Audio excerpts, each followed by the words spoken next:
Sentyabrın 29'u Bakıda və Abşeronda hava dəyişkən buludlu olacaq, əsasən yağmursuz keçəcək.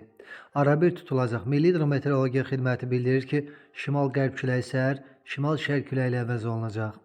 Temperatur gecə 14-17, gündüz 19-23 dərəcə isti, atmosfer təzyiqi isə 761 mm civə sütunu olacaq. Naxçıvan ərazisində də sabah yağıntı ehtimalı yoxdur. Temperatur 17-21 dərəcə isti olacaq. Azərbaycanın əksər rayonlarında sentyabrın 29-da yağıntı gözlənilmir. Lakin gündüz bəzi şərq rayonlarında çiskin olacaq. Bəzi yerlərdə duman gözlənilir, şərq küləyi əsəcək. Havanın temperaturu gecə 12-16, gündüz 19-24, dağlarda gecə 2-6, gündüz 10-15 dərəcə isti olacaq. İstənilən hava şəraitində hər birinizə xoş əhval-ruhiyyə arzu edirik.